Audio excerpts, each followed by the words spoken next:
Is that all I've got time for? Oh, the Iain alarm's going off. So. There's so much more to say.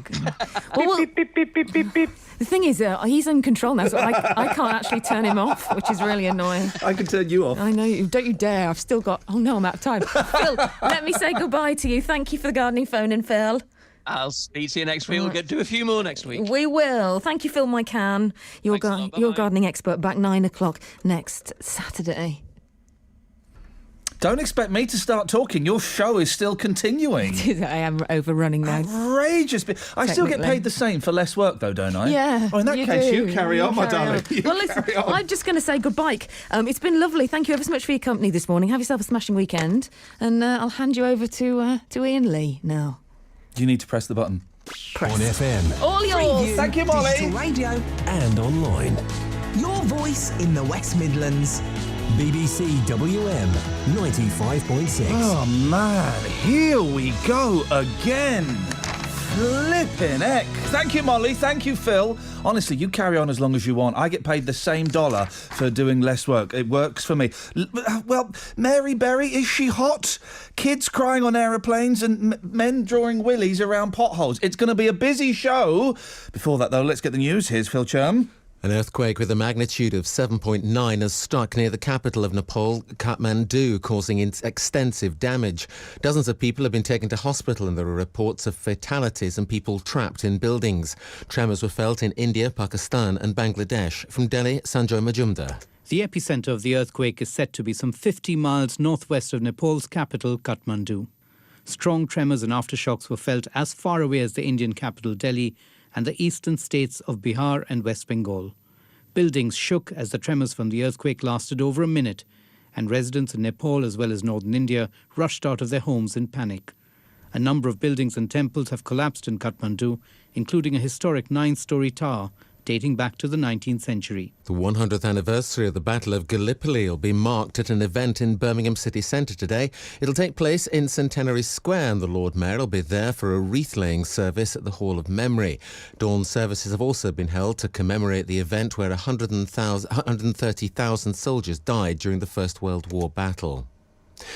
People called George from all over the country are going to try and break a world record today. The idea is that the most people possible who have that name will be gathered in one place and try to get into the Guinness Book of Records. The current record is 1,097. It's all taking place in Lytham St Anne's and is linked to St George's Day celebrations.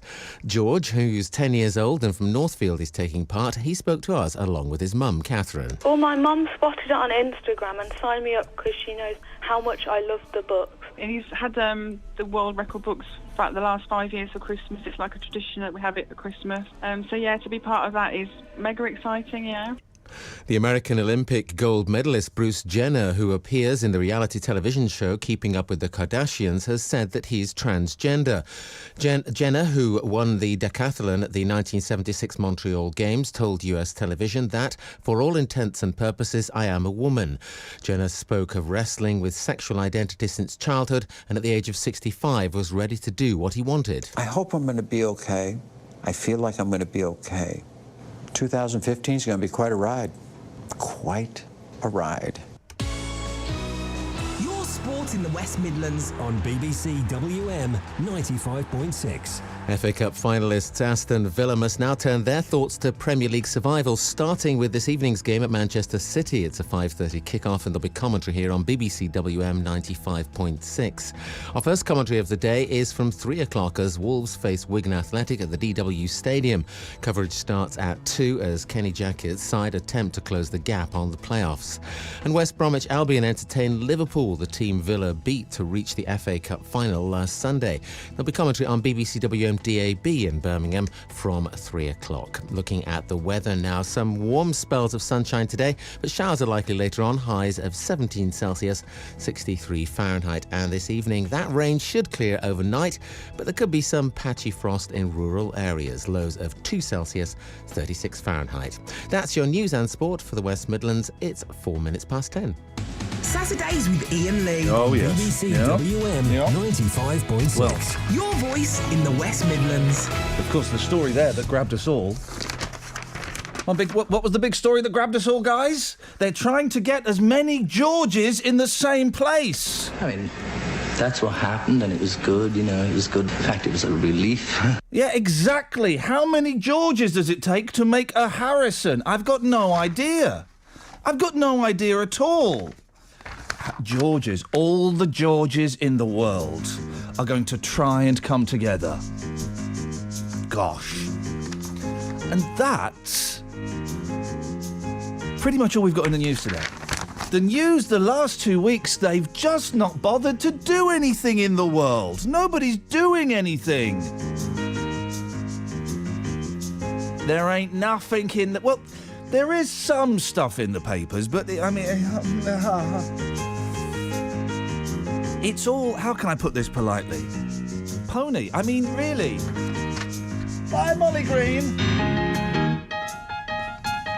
There's nothing in the papers. What was that, the second story?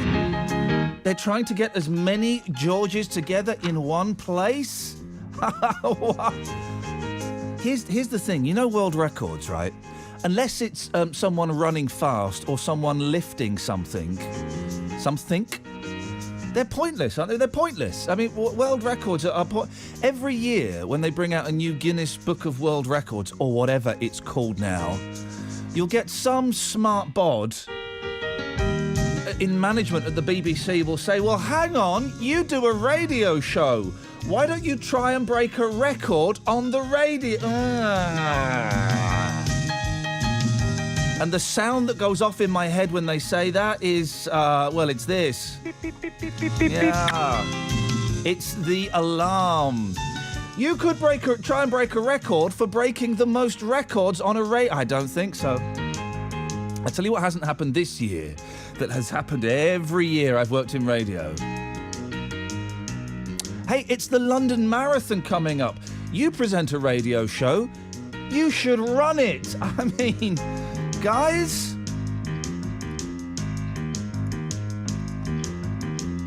the London Marathon. Two words that say to me smug and arrogant and horrible legs. Hey, my favourite joke, thank you. My favourite joke about 3 weeks after the London Marathon is you'll always see someone jogging. And you shout, nearly there! You see? And that's the only fun that can be had out of the London Marathon. And boy, oh boy, we're the BBC, so we, of course... Are we still showing it? In which case, we love it, and we wish everybody who's doing it the very best of luck. I'd love one of those silver space blankets. And the only way to get it is to run 26.3 miles. That's the only... You can't buy those in the shops. You either go to space as part of NASA, the Ruskies don't have them, or you run the London Marathon. That's it, guys. That's the only way you're going to get a space blanket. 03453 009956. I tell you what, Guinness Book of World Records. Let's see if we can get the highest number of Georges ever to be on BBC WM 95.6 between 10 and 12. I believe the record so far is 3. Let me just go through the files here. Hang on a second. Yeah, it's 3. So let's see if we can beat that with, I don't know, 4? When you were young and your heart was an open book, you used to say, live and let live. You know you did, you know you did, you know you did. But if this ever-changing world in which we live in makes you give in and cry, say live and let die. Live and let die. Live and let die. Live and let die. I mean, that's what happened, and it was good, you know, it was good. In fact, it was a relief.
if this ever-changing world in which we live in makes you give in a cry, say live and let die. Beep, beep, beep, beep, beep, beep, beep. Live and let die. Live and let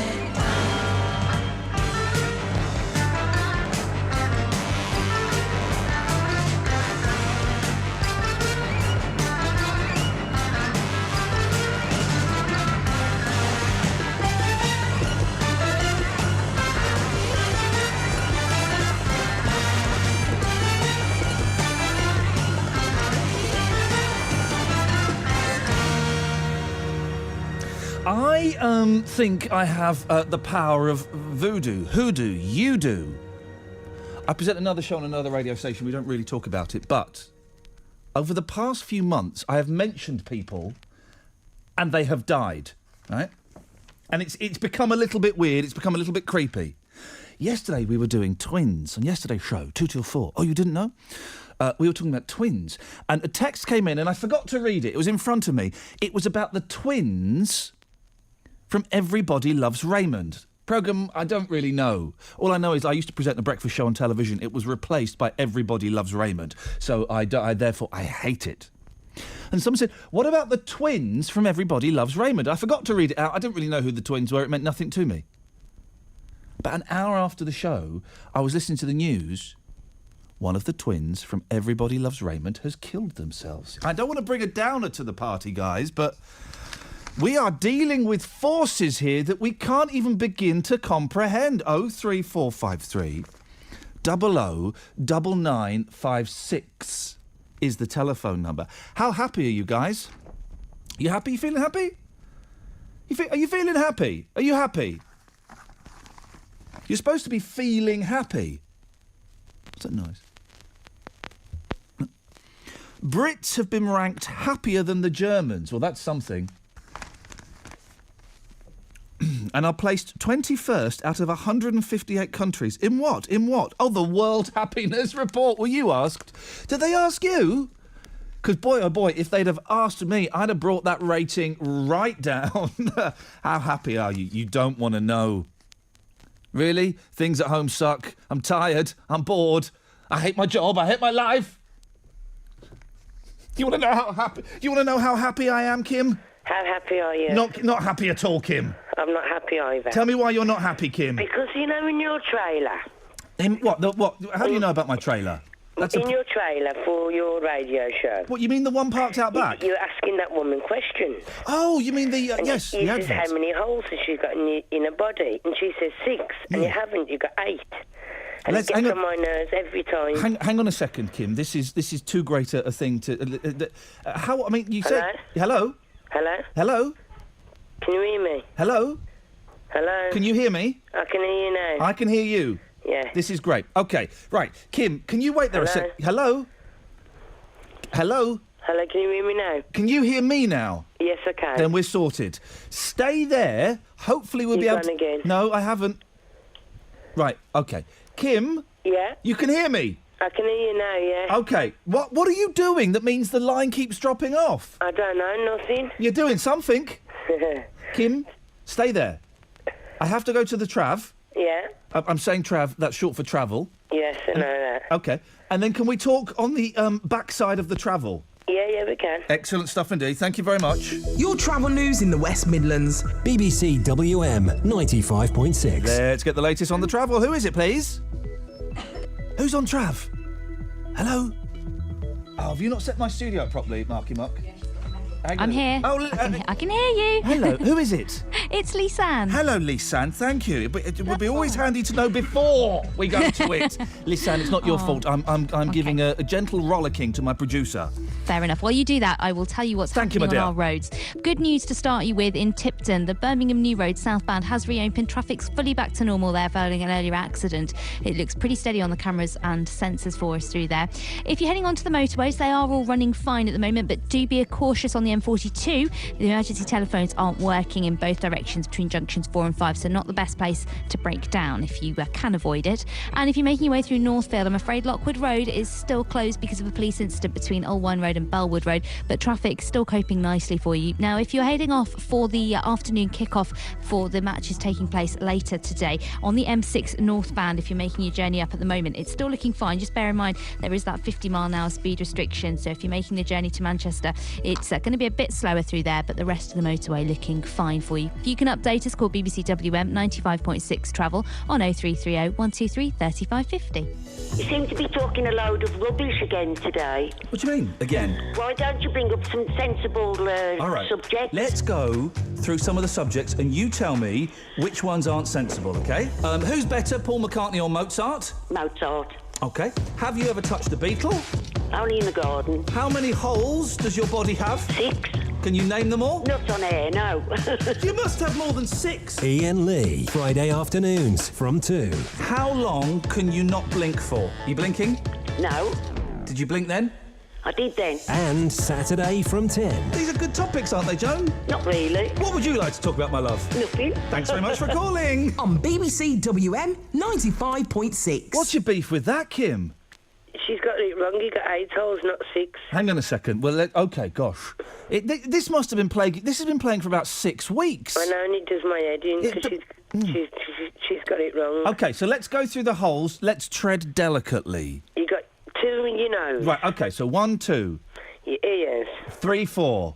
2 downstairs. Hang on a second, you've missed one. 2 downstairs. OK, so hang on, so that's 6. Your mouth and your belly button. 7. No. How many does that lady say in that trail? 6? 6. Right. Belly button isn't a hole, mate. It's a cave. We've established that. It's a hole. Where does it lead to? Well, tell whoever that is in the background to shut up. It's my mum. It's a hole. Oh, it sounds like a fella. Your mum sounds like a fella. It's a hole. You got 3 downstairs, mum. Let me speak to mum. Hang on. He wants to speak to you. Be nice on the... Hello, my darling. What went wrong with Kim? Did you drop her on her head as a baby? Really? Come on. What? Yes, please. Oh, dear. Now, listen, Mum. Let's count the holes in your body. Right. Can I ask how old you are, Mum? You can ask, but I'm not going to tell you. 76. Thank you. You're very welcome. OK, let's count the holes in your body, Mum. Right. Let's start with the face. 2 eye sockets. Now... I can hear you two. How long have you two been arguing about this? The eye sockets I'm not going to have as holes because they're filled in, but I believe... They're not filled in if it's a skull. No, we're not counting skulls, we're counting now. All right. But haven't your eyes, haven't they got a tiny hole in them? Your eyes have got a tiny, tiny little hole in them, I'm sure. I don't know about that. So we're not including the eyes then. The eyes are out. So no, you can't have eye sockets. All right, OK. Nose. 2. Mouth. That takes you up to 3. Ears. 4 and 5. And 3 downstairs. Yeah, I'll give you that. 6, 7, 8. We're not having the belly button though, are we? Where does it lead to? Where does the belly button lead to? It doesn't lead to anywhere. It's a cave. It's a fleshy cave. What was that? That was one of the holes. Yes, I know. So hang on. So we've got. Hang on. I think we ended on 8 holes. We did end on 8. Mum, what are you doing for the rest of the day, Mum? I'm going to the West Bromwich Liverpool game. Well, that sounds absolutely awful. I hope you have a great time. Let me speak back. Let me speak to Kim, Mum. OK. Thank you. Bye, Mum. Bye, Ian. Have a nice day. Where did it all go wrong, Kim? Your mum sounds so wonderful, and we've got 8 holes we've established. I know. Thank you All very right, much. then. Ta-ta. Bye. Bye-bye. Bye-bye. They've been arguing about that for... that's been playing for months, that advert. Flippin' heck. Terence.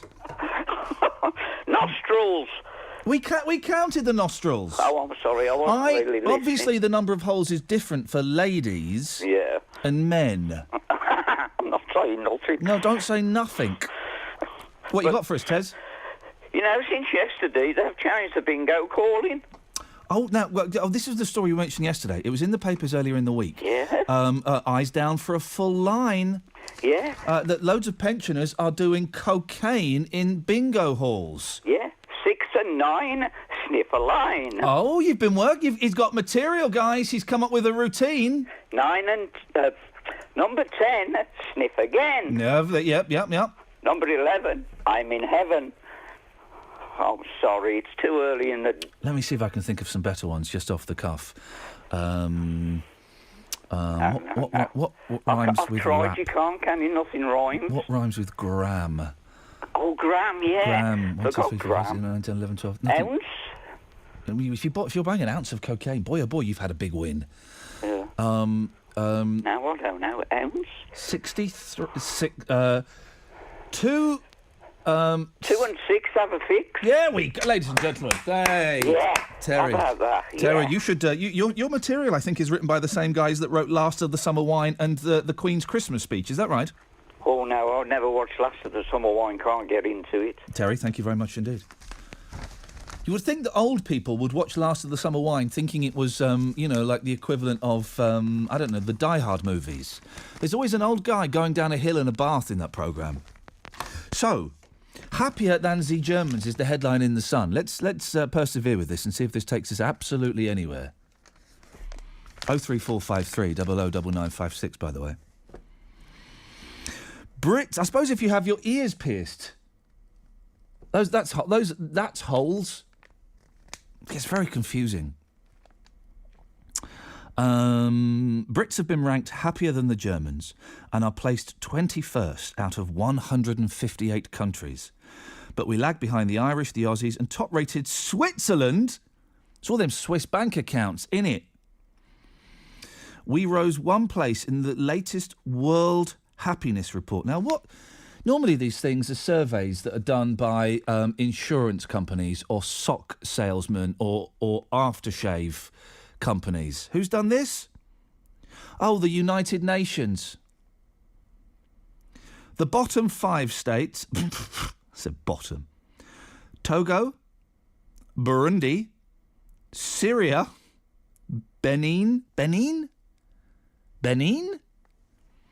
Rwanda. Mr. Sachs, the person said we have to pay attention to this. Well, are you happy? We're happier than the Germans. We're one of we're the 21st happiest country in the world. I don't feel happy. I mean, yeah, we're lucky that we're not in Benin, a place that no one's literally ever heard of.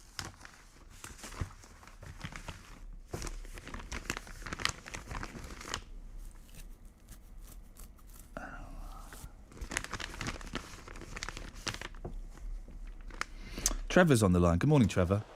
Hello, Ian. How are you? Are you happy, Trevor? I wasn't until you just slagged Last of the Summer Wine off. Why? What are you talking about?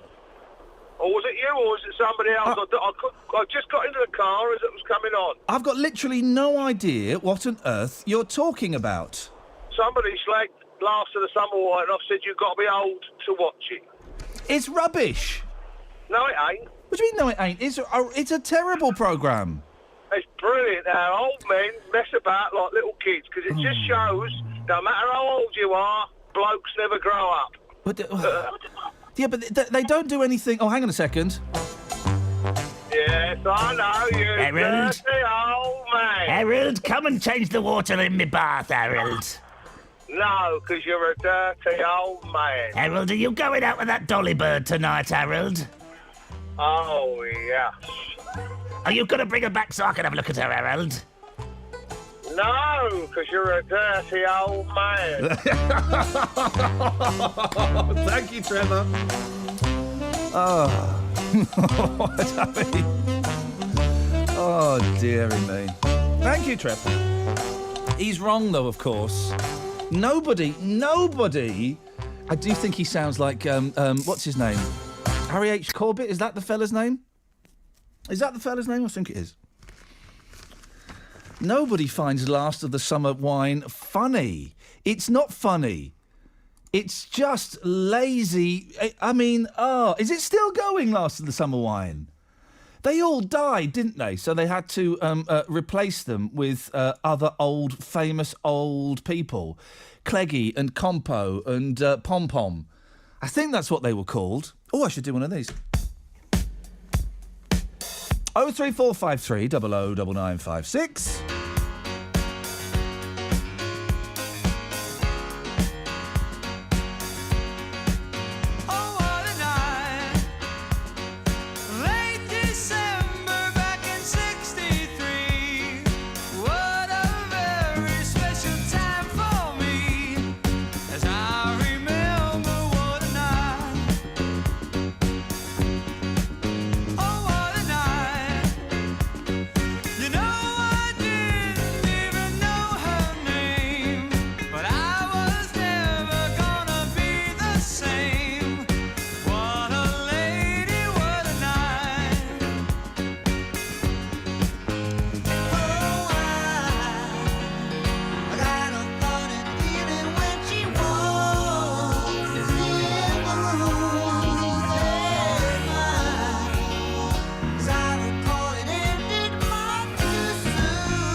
I like it, balls.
The vibe is strong with this one, boys and girls. Oh, yeah. The vibe is strong. 81333, if you want to text, start your text up. I prefer phone calls, obviously.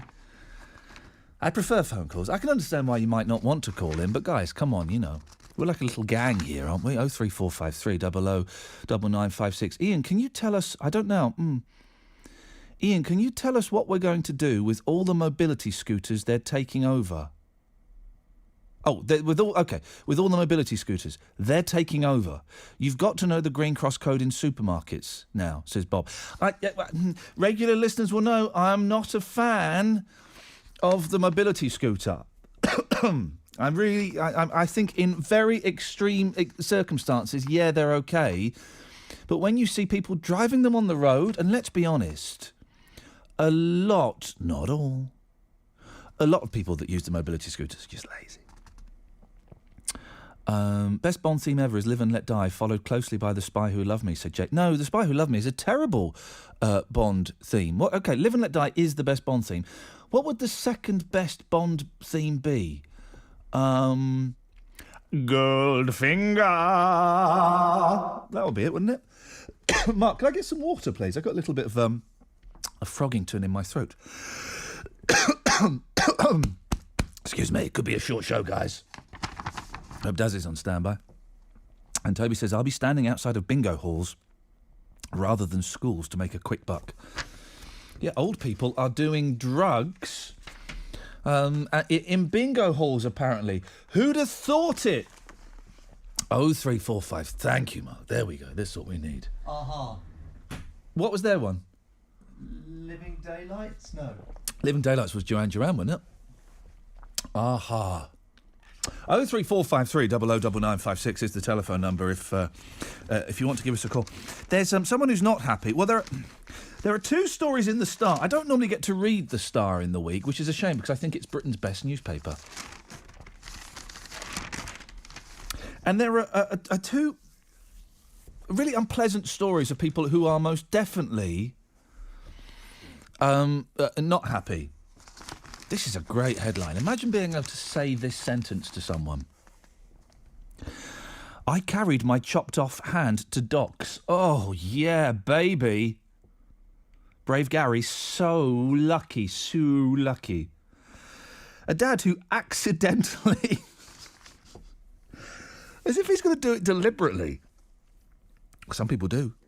Who's that fella? Was that... that film, I didn't see the film, but I read the book, 127 Hours, is that the one? About this fella who goes kind of rock climbing in the American desert, and he gets trapped between two rocks. He's stuck. And he's there for 127 hours. And the only... I hope you're enjoying your breakfast. The only way he can escape is by cutting his hand off with a rusty penknife. Oi! Rusty penknife, of course, my nickname at school. The only way he can escape... He may even chop his whole arm off, actually. I think he chops his arm off from above the elbow. And do you know what? With those... And I've not seen the film, but I read the book that's written by him.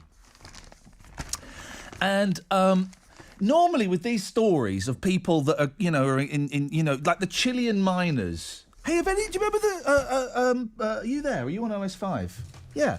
Do you remember the Chilean miners? Yeah, Chilean miners. Those guys were great, weren't they? Did they ever make a film of that? They should have done if they didn't. And I don't know, have any of them ever written a book? Maybe you should option it. I just can't be bothered. I think they should go back down there for a reunion. Because that was exciting. I remember staying up and watching them coming out. So go back down there and then shut the door after them. Yeah. We were there for 3 weeks with a bar of chocolate. We all thought that... Wasn't that the most... How long ago was that? I was living in the flat in North London, so it was at least 5 years ago. And they were all trapped. I remember staying up late to watch them coming out when they put that really narrow kind of tube down there and sucked them all out. No, it wasn't though. That was Charlie and the Chocolate Factory. They lowered that cage and people got into it and they got taken out. And I remember I watched the first 4, and then I thought, all right, it'll be all right. You can see what's going to happen. I'm going to go to bed now. Imagine being the last guy down there. Just go and hide. Or imagine being the second from last guy down there, and you've had a row with the last guy down there, and you go, "That's it, I'm the last one." Is there not one? No. You can fill it in. No one else down there, guys. One of them came out, didn't he? To be greeted by his wife. Yeah. And his mistress. Oh, naughty Chilean miner. Anyway, I like those guys. Anyway, if there is a film of that, do let me know because I wouldn't mind watching it. Anyway, with those guys, you felt sorry for them, right? And with people trapped in things, you feel sorry for them. With the guy who was trapped between the rock and a hard place and had to chop his arm off, I kind of thought he deserved it. Honestly, he was so arrogant in his book and so cocky. I've not read it. There must be obviously more to the story than just being stuck and cutting your arm off. Otherwise, you couldn't make a film about it. No. So what is the story that's more than just that then? There is no more story. Okay, the story is he had to drink his own wee-wee. Right, okay, yeah, fine. And that's it. And he was there for 127 hours, and he was cocky and he was arrogant, as a lot of these climbers are. And I'm thinking, when he got to the bit where he's chopping his arm off, I'm going, yeah, you deserve that. Now, and then he does chop his arm off, right? And he's running, he manages to escape, and he's holding his arm, and he runs away. Hang on, he can't be holding his... What do you mean he's holding his arm? He's got 2 arms. So he's got the bit of arm he's cut off? Yes, mate. But then it's not trapped, is it? No, because he's cut it off. But yeah, but surely it'd still be trapped in the rock. No. What is going on?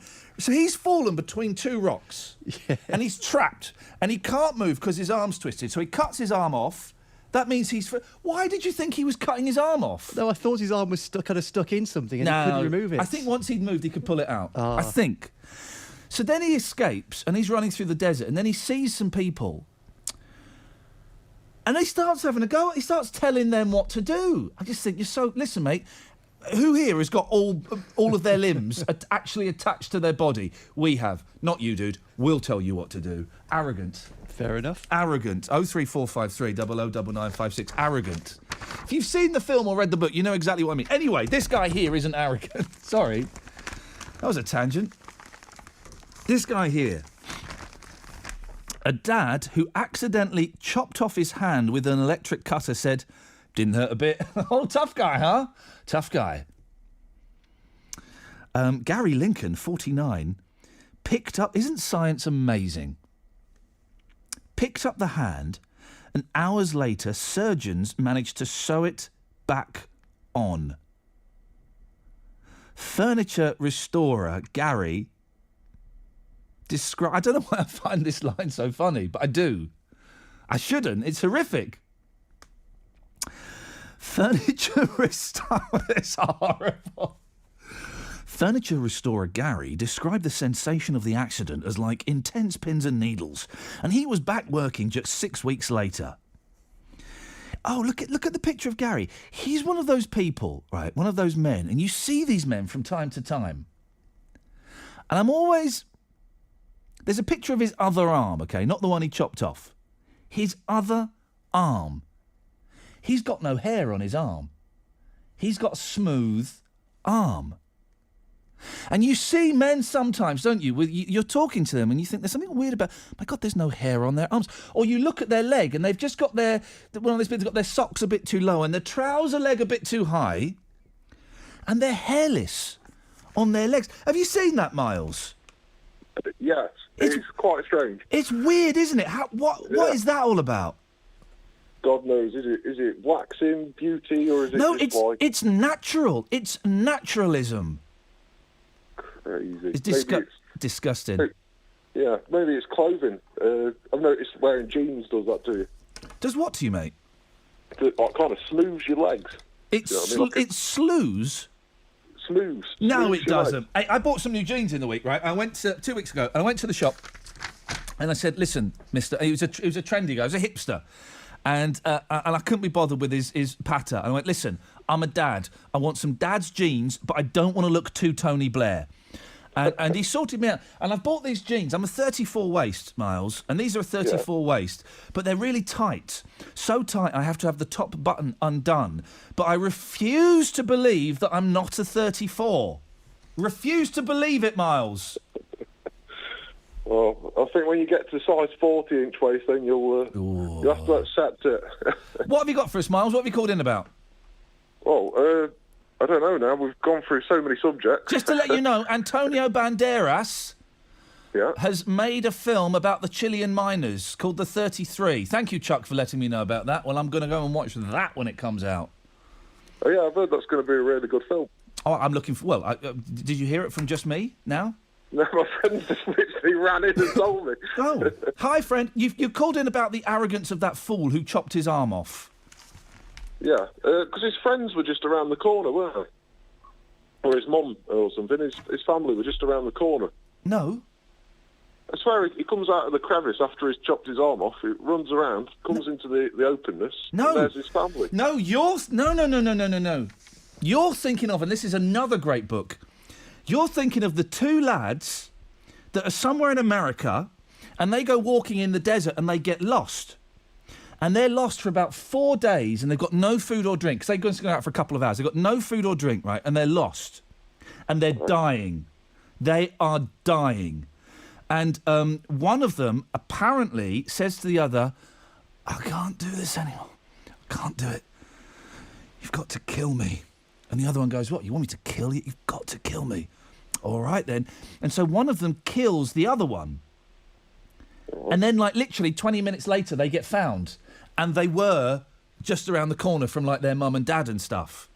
And it became a big murder case, and everyone's going, well, why did you... He begged me to kill him. Where's the proof? Well, we haven't got any proof. We were in the flipping desert. No, you weren't. You were just around the corner from your mum.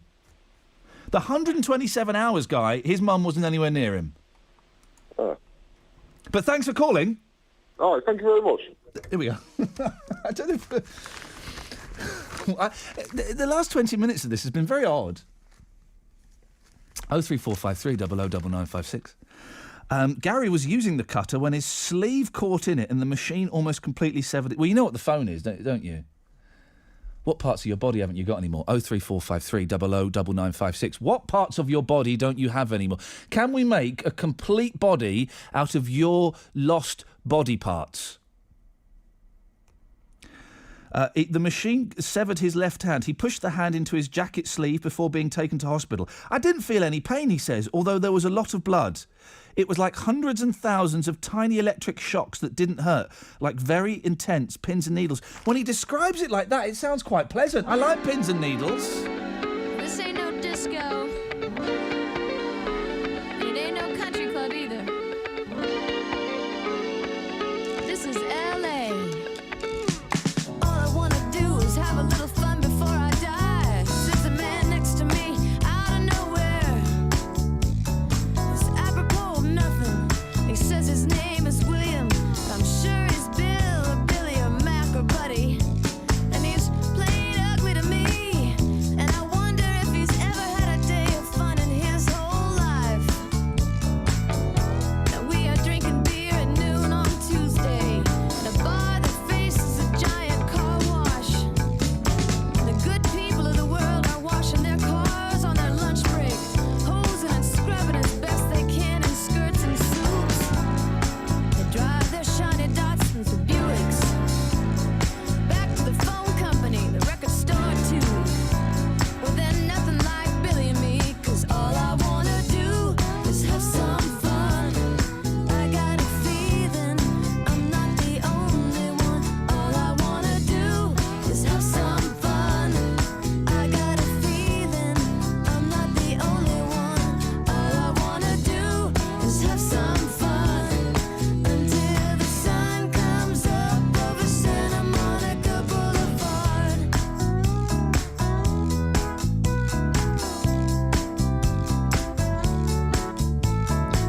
I like a good beer buzz early in the morning, and Billy likes to peel the labels from his bottles of bud.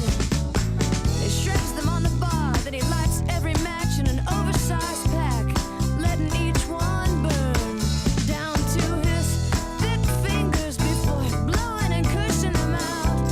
He's watching the bottles of bud as they spin on the floor, and a happy couple enters the bar, dangerously close to one another.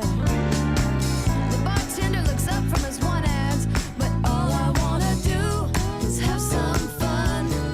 I got a feeling I'm not the only one. All I wanna do is have some fun.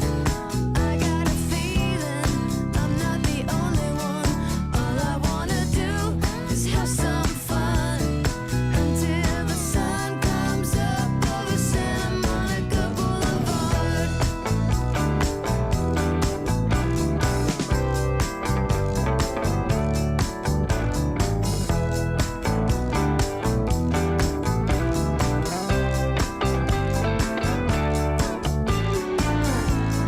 Otherwise the bar is ours, the day and the night and the car wash too, the matches and the buds and the clean dirty cars, the sun and the moon. But all I wanna do is have some fun. I got a feeling I'm not the only one. All I wanna do is have some fun. I got a feeling the party's just begun. All I wanna do is have some fun. Morning. Iain Lee, BBC WM 95.6. What bits of your body have you lost? Let's try and create a body from everything you've lost. 03453 00 9956. And a serious question, you know, they've reattached this guy's hand, okay, that he chopped off.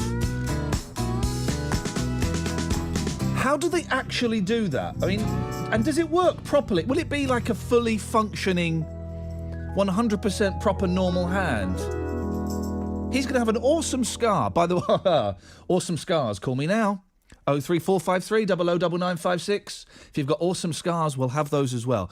But when they sew his hand back on, how will it work properly? Because surely, aren't there like millions of nerves that you have to read? How does it work? Your travel news in the West Midlands. BBC WM 95.6. Let's get the travel news. Here's Liz Ann. Thanks very much, Ian. It's still a little bit troublesome for you on the M42 due to the emergency telephones not working. Only really troublesome if you do have an issue in the area between junctions 4 and 5. That's the Shirley to Solihull stretch. The rest of the motorway is working for the emergency telephones, and indeed traffic flow on the motorway is looking fine. In Northfield, Lockwood Road remains closed because of a police incident between the Old Wine Road and Bellwood Road stretch. Out towards Harborne, we've got some heavy traffic on the High Street in both directions. That's between Nursery Road and Serpentine Road. The roadworks here and temporary traffic lights adding to time for journeys through Harborne.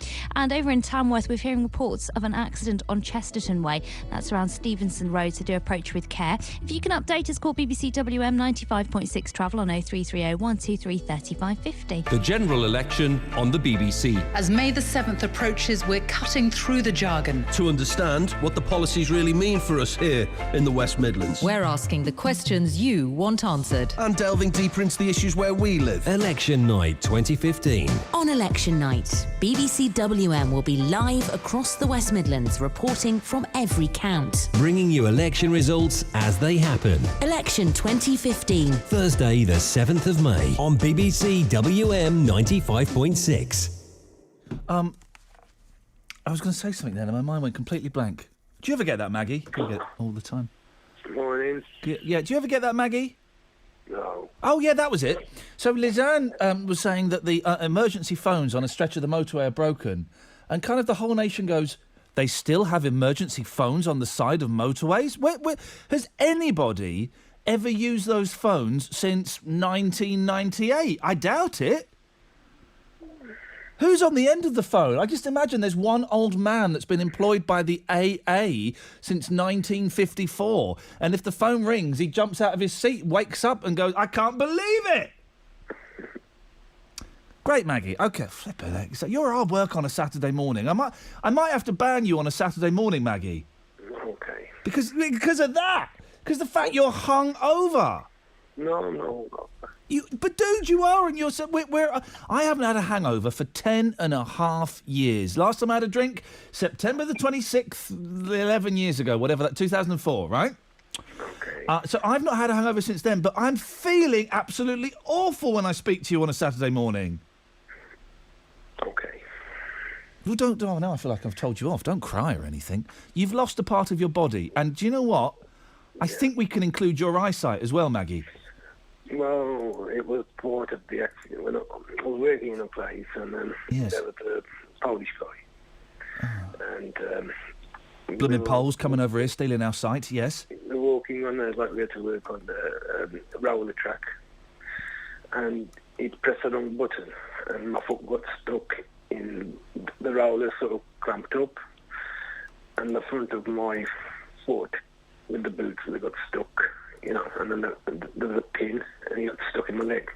So they had to take the front of my foot off. When you say Maggie, when you say the front of your foot, do you mean the top bit? All the toes. Oh. And then, the bottom of the foot. Yes. They take all that off to make it flat, to the heel off and everything. Whoa, dude!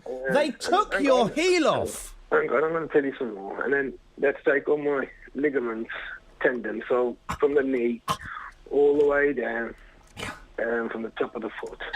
So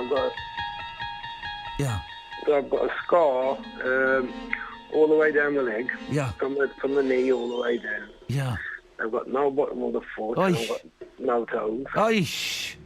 The oil that went through that pin into my leg. Yes. Started to affect. They were going to cut my leg off first, but they saved it just from the front. Yes. They affected my eyes as well. So no good. Well, Maggie, it's pause for thought there. But seriously, Saturday mornings, life isn't worth living for you, is it? How awful does she sound? Okay, so far we're gonna say that's a foot. We've got a heel and some toes. We're trying to build a body out of bits of body what you done lose. So far, we have a heel and some toes. 03453009956, and we're celebrating the majesty of your wonderful scars. You put the boom boom into my heart. You send my soul sky high when your loving starts. A jitterbug into my brain. It goes to bang, bang, bang till my feet do the same. But something's bugging me, something ain't right. My best friend told me what you did last night. You left me sleeping in my bed. I was dreaming, but I should have been with you instead. Wake me up before you go. Don't leave me hanging on like a yo-yo. Wake me up before you go. I don't wanna miss it when you hit that high. Wake me up before you go. 'Cause I'm not planning on going solo. Wake me up before you go. Take me dancing tonight. I wanna hit that high. Yeah, yeah. You put the gray skies out of my way. You make the sunshine brighter than Doris Day. Turn the bright spark into a flame. My beats per minute never been the same. 'Cause you're my lady, I'm your fool. It makes me crazy when you act so cruel. Come on, baby, let's not fight. We'll go dancing, everything will be alright. Wake me up before you go. Don't leave me hanging on like a yo-yo. Wake me up before you go. I don't wanna miss it when you hit that high. Wake me up before you go. 'Cause I'm not planning on going solo. Wake me up before you go. Take me dancing tonight. I wanna hit that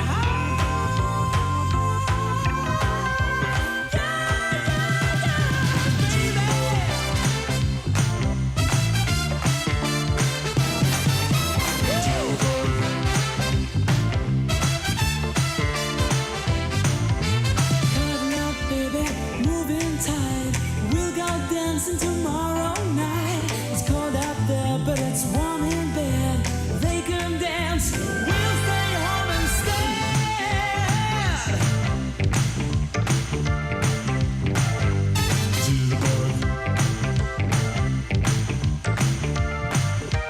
Wake me up before you go. Don't leave me hanging on like a yo-yo. Wake me up before you go. I don't wanna miss it when you hit that high.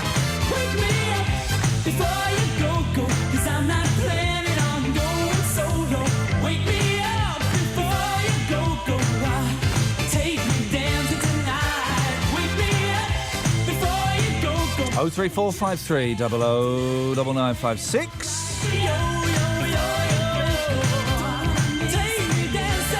What have we covered so far?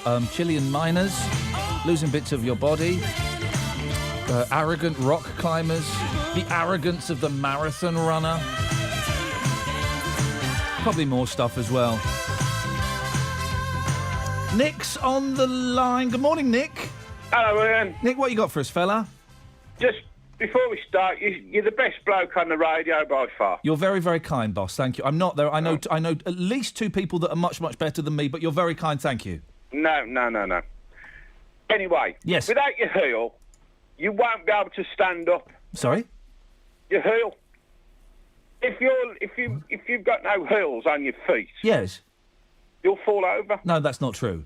It's true. No, that's not true. Would you like a bet on it? Well, how are we going to prove this? It's fact. Well, oh, in that case, you win.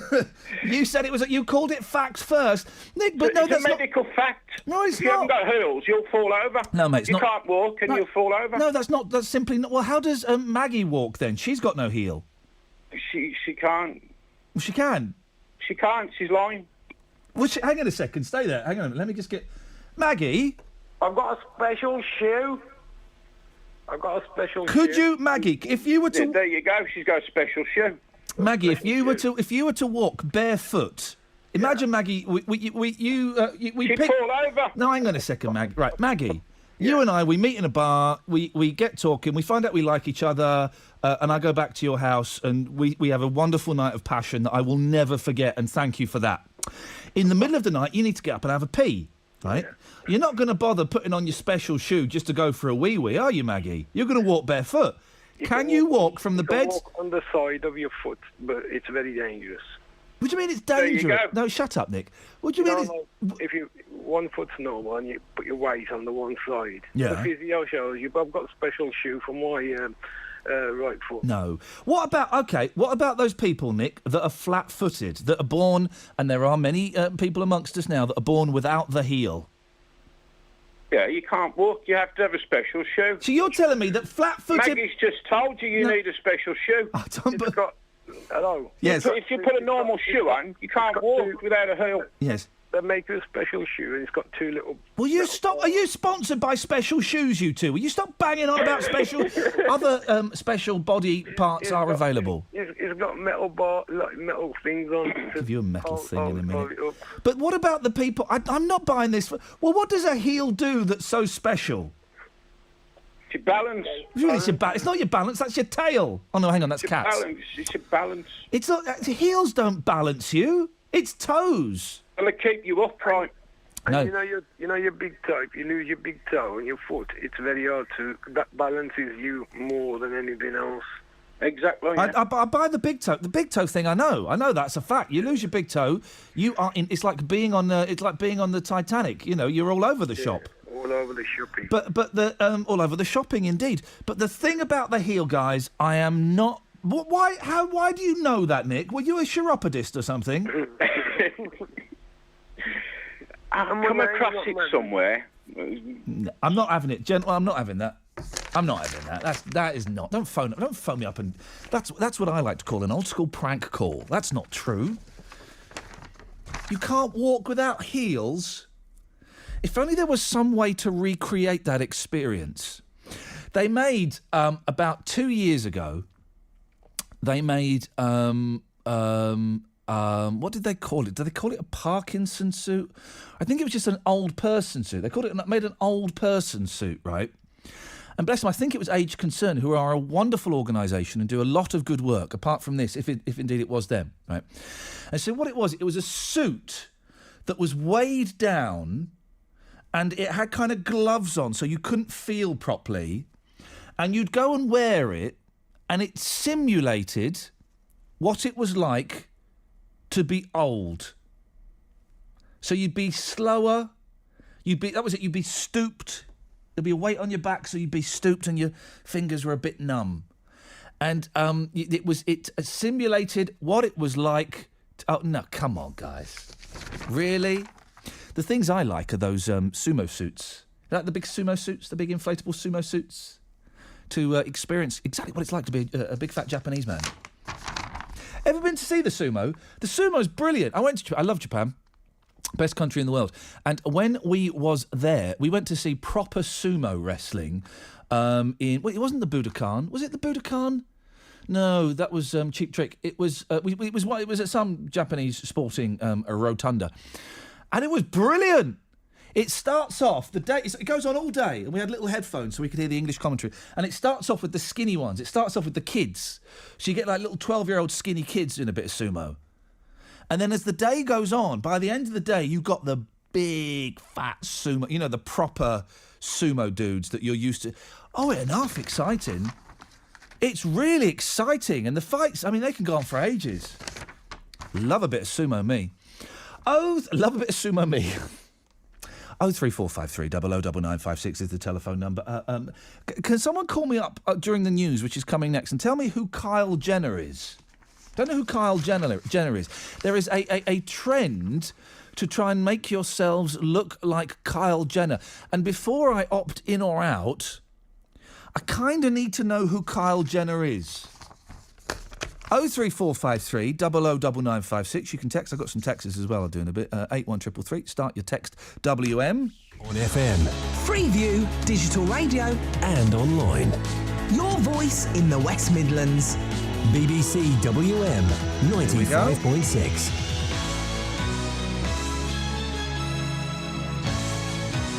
I must talk to you about how IKEA can destroy your marriage, and the vandal that is drawing naughty things around drains, but it's all for a good cause.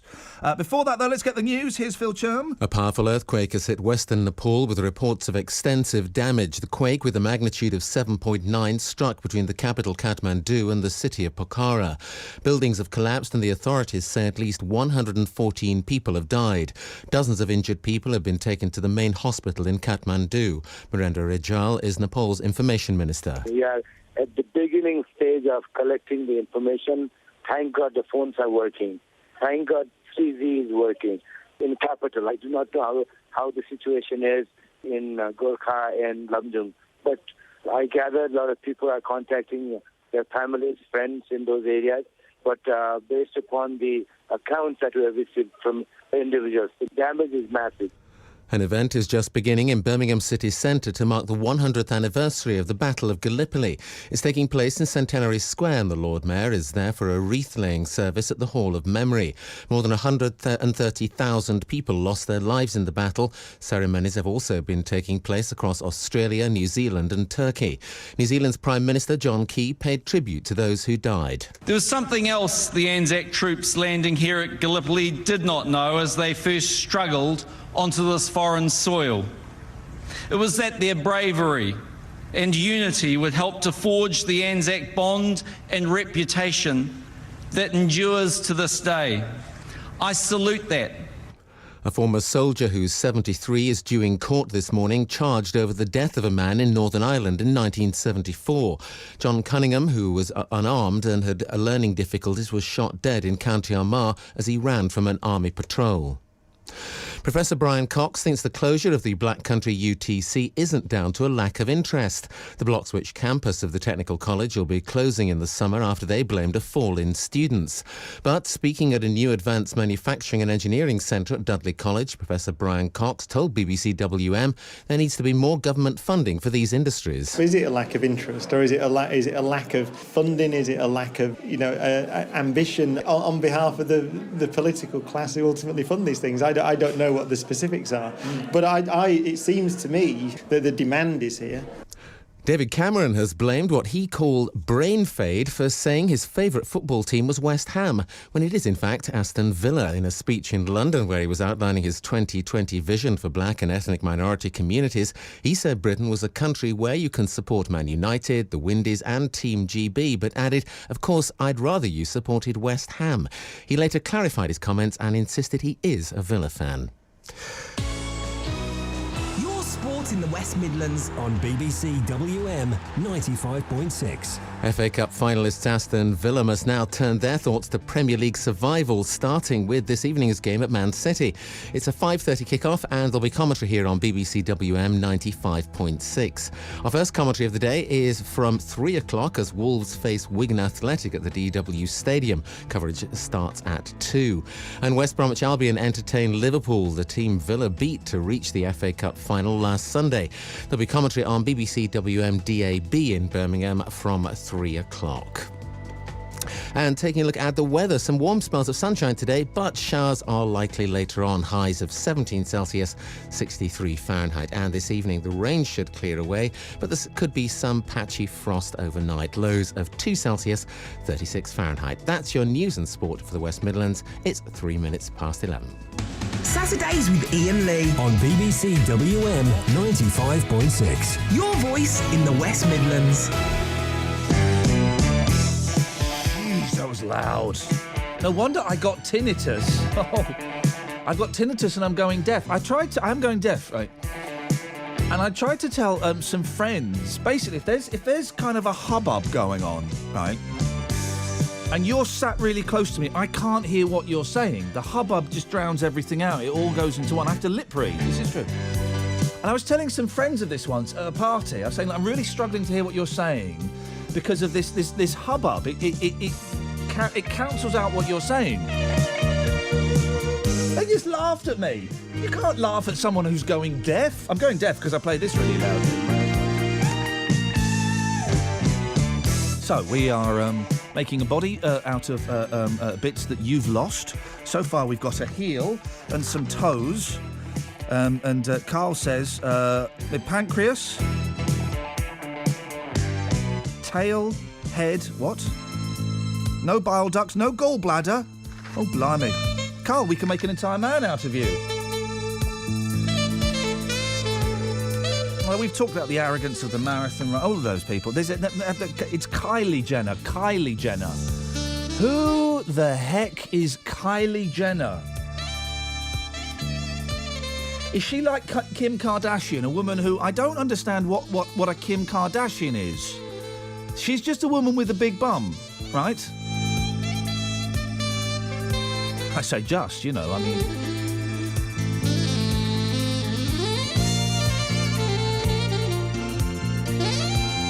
Because there's this fad going on. When I say fad, I mean the newspapers are telling me it's a fad, but I'm not sure if I buy it. A boy of 16 is warning others not to try the Kylie Jenner challenge. Kendall, do you know who Kylie Jenner is? Got not a clue. No, this is the thing. A boy of 16 is warning others not to try the Kylie Jenner challenge after a disastrous bid to blow up his lips using a glass. Oh, hang on. Isn't it something about sucking on bottles? Yeah, it's something about sucking on bottles. Kevin, you've heard about this then, have you? I think, yeah, I read something about this the other day. They suck on the bottles to make the lips big. Yeah, Kevin Coulton spoke out about the dangers of the internet fad after it left his face bruised and swollen. He posted you shouldn't... hang on a minute, I'm not laughing, hang on.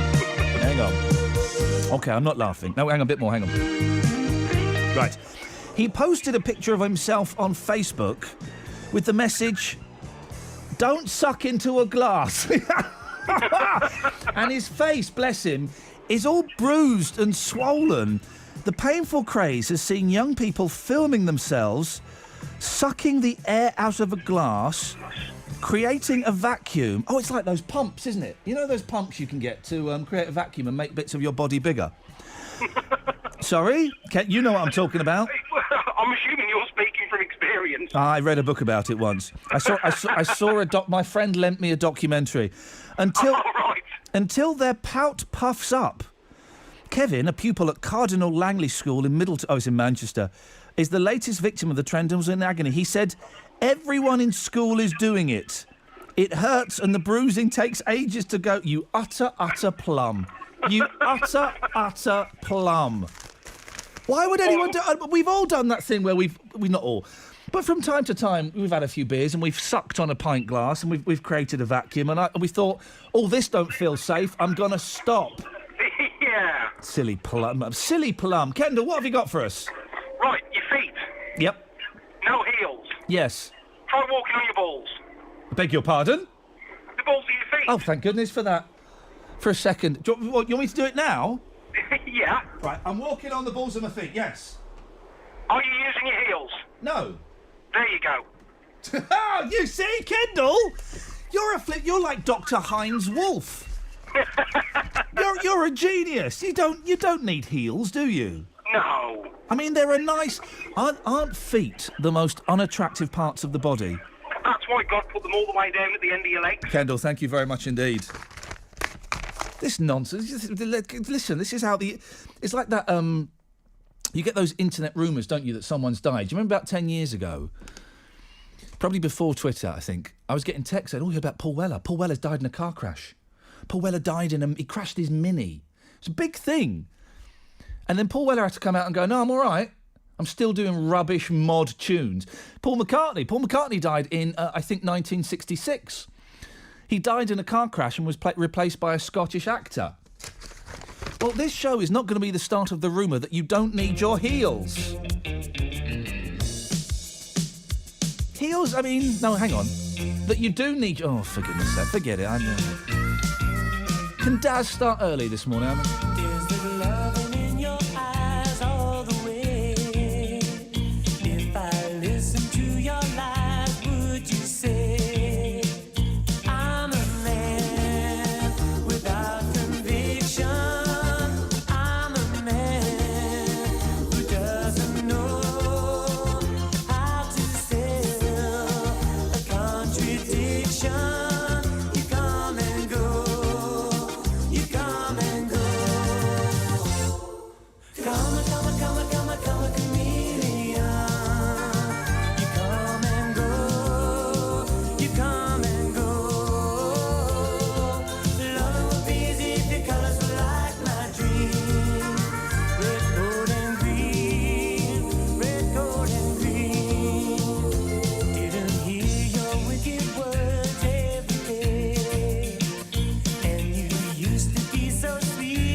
come and go.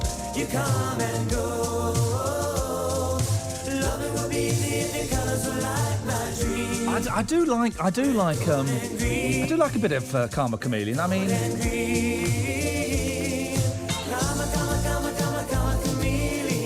Natalie says, I'm puzzled. Is Maggie a man or a woman? No, she's Oh, and Kylie Jenner is one of the Kardashians, says Chris. Okay, thank you. 03453 009956 is the telephone number. But by the way, I throw these things out. If you want to talk about them, groovy man. If you don't want to talk, you can phone in with your own agenda. Ian's on the line. Good morning, Ian. Morning, Ian. How are you?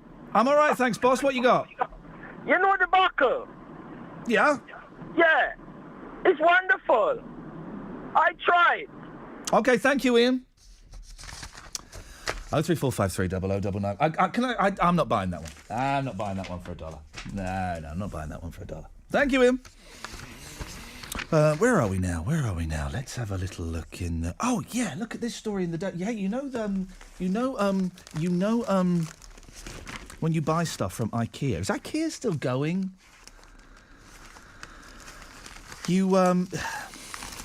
I don't like IKEA because you've got to put the stuff together, haven't you? You've got to put the stuff together. Well, it's destroying families. IKEA shelves so hard to assemble, your marriage could fall apart. Whenever we have bought furniture from there. We've got the TV stand which has fallen apart. We bought what other bits? Anyway, bits and pieces. And I'll put them together, but I get really angry. Don't come into the room when I'm building stuff from IKEA. Seriously. Its furniture has long been cited as a source of domestic disharmony.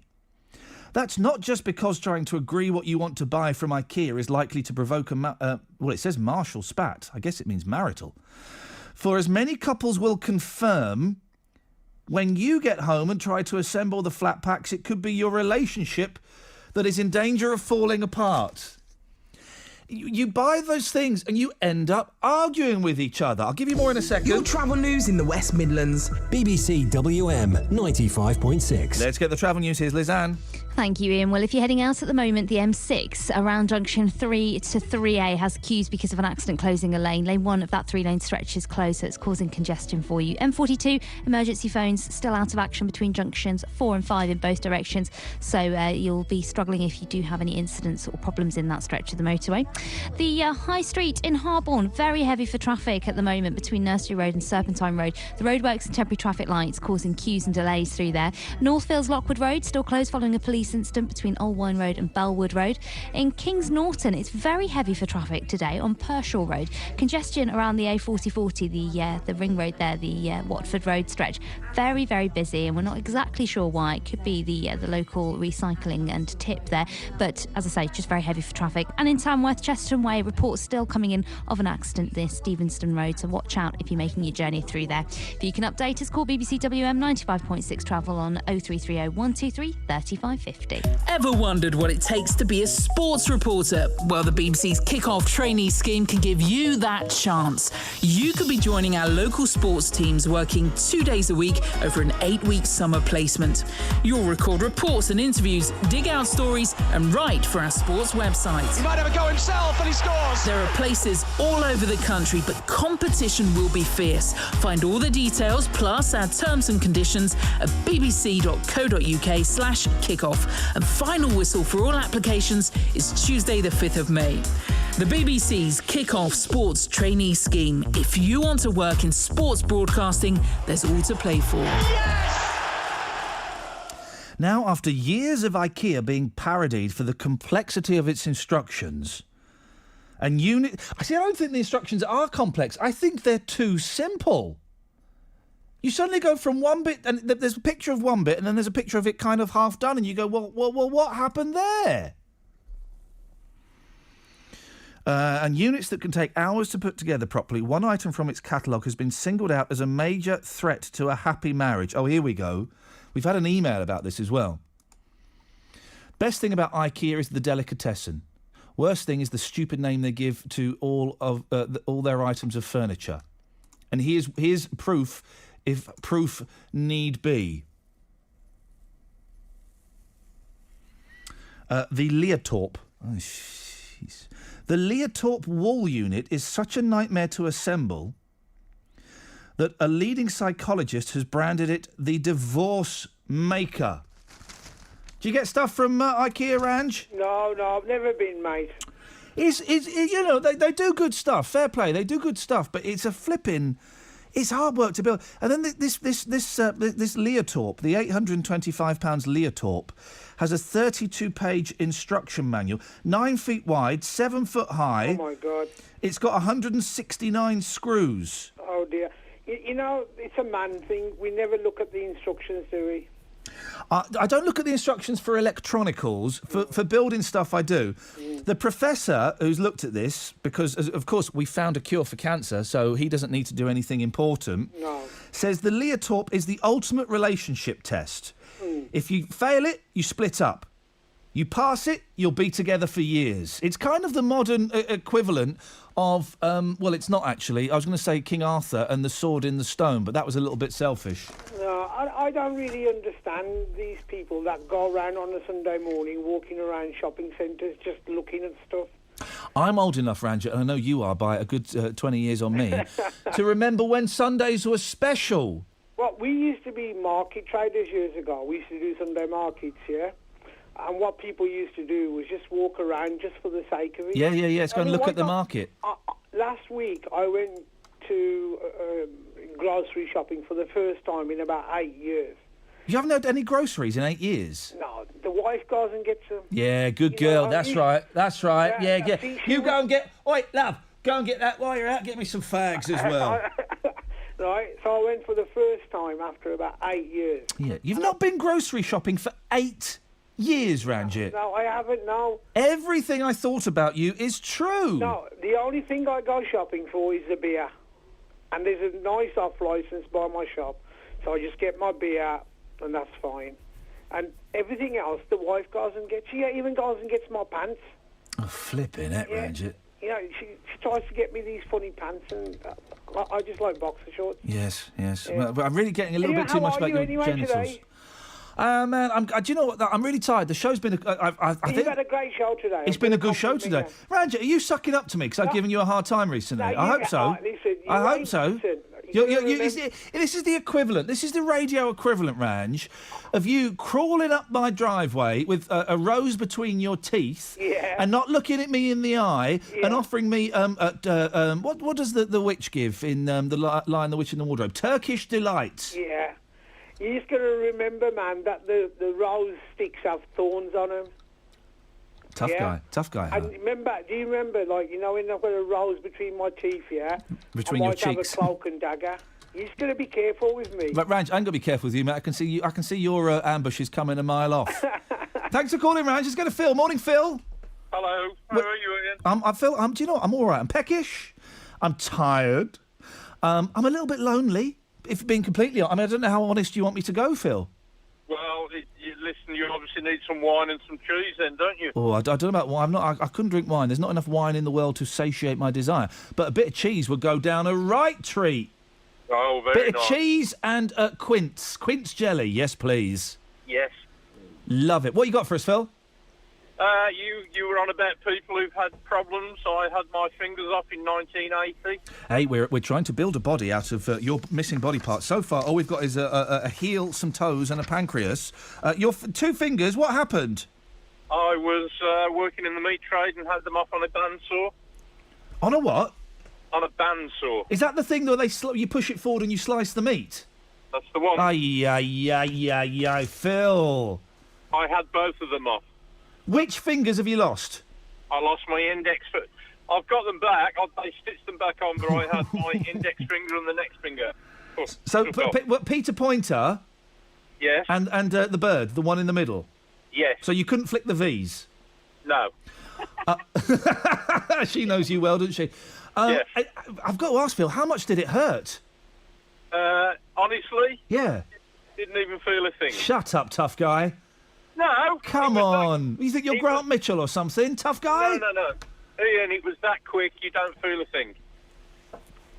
Until they put them back on. And then what happens? Did you wrap them up in tissue paper or something and go to the hospital?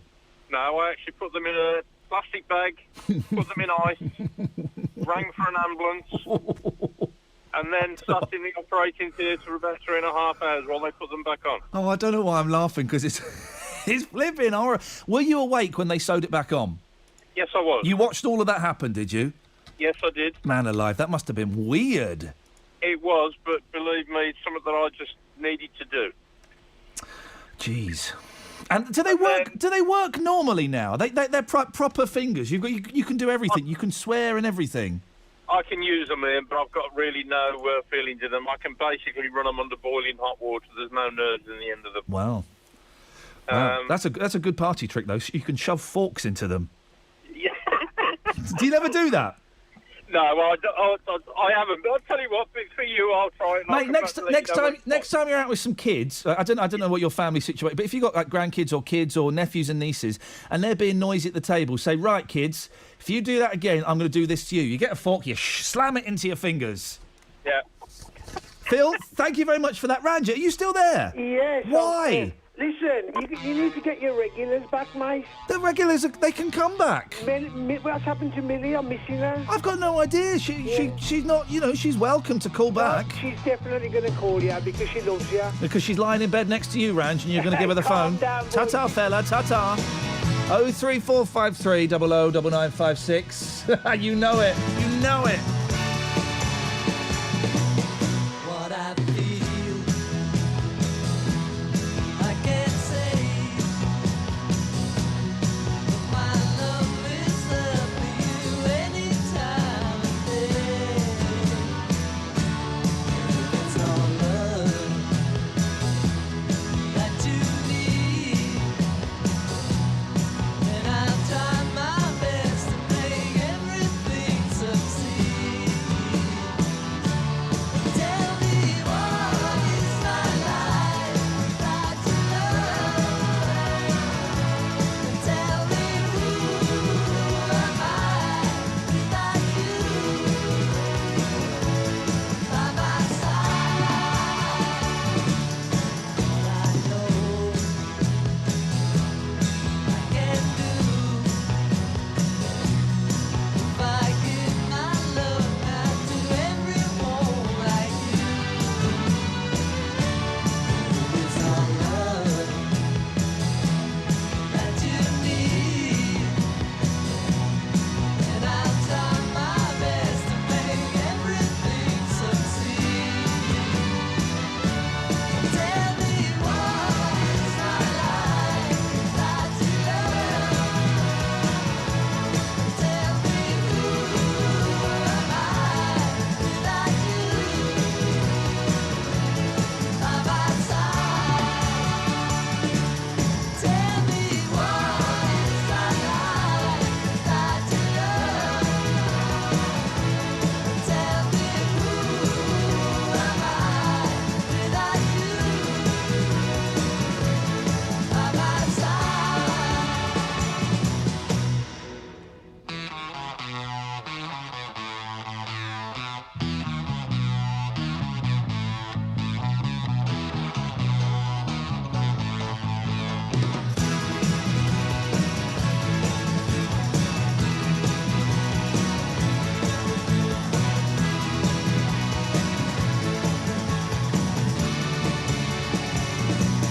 What I feel, I can't say.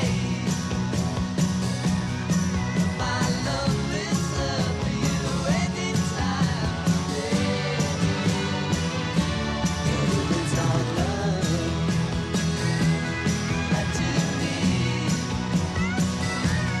and I'll try my best to make everything succeed. Tell me what is my life without your love? Tell me who am I without you by my side? Imagine.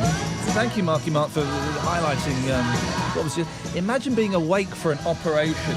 You hear stories, don't you? You hear stories about, and this is always my fear. I had an operation done on my it was done on my anus. Yeah. Listen, guys, I'm not afraid to talk about it. I had an operation on my bum. I did. Oh, it didn't hurt. It didn't hurt. And my fear was waking up in the middle, but not waking up and going, oh, what are you doing to me down there? But waking up, so I was awake and I was aware of what was going on, but I couldn't speak. Anal fissure. I had an anal fissure. If you really want to know, guys, I had an anal fissure. And I don't mind talking about it because it's the thing that men don't talk about, and yet we get it quite a bit. Really hurt. And my fear was waking up, but not being, waking up and going, whoa, what's going on? But waking up and being conscious of what they were doing. Imagine that. Wouldn't that be horrible? Ian, Jay says, do you remember IKEA banning people for playing hide and seek a few months ago? Yeah, they stopped that, which is a shame. And Lucy says, don't start on about those blooming Kardashians. Top of the pointless celebrities list. Hang on a minute. You made me mention the Kardashians then, Lucy. I hadn't mentioned them for ages. 03453 009956 is the telephone number if you want to give us a call. Ooh, you're more than welcome to. You can text 81333. Start your text. Where are we? WM. Oh, this guy's local and vocal, right? This is a guy from Birmingham. He's in all the papers, and well, you kind of read about. I mean, there's no real comparison, but you read about Lord Janner on the front pages of some of the papers won't face trial, and the HSBC bankers that may or may not have done naughty things are just having a little hissy fit and threatening to leave the country, and they won't face justice. Well, then there's this young lad, Imran Uddin, from Birmingham, I think he is, a student who tried to cheat his way to a better degree by hacking into the university computers and changing his marks. He's been sent to jail for 4 months. I'm going to read on, but you kind of think with all of the things that are happening in all of the dodge pots that are out there. I mean, he did what this guy has obviously watched a lot of 80s American television programs, because that's what they were doing all the time. Is when they were hacking into the school computers and upping their grade. Have you never seen War Games? That's what he does in War Games before he goes and starts thermoglobal nuclear war by playing tic-tac-toe. That's American for noughts and crosses. Imran Uddin, 25, who was studying science, they should have given him a good grade. If he was able to do that, they should have said, you know what, we obviously got your grades wrong. It's A's all the way.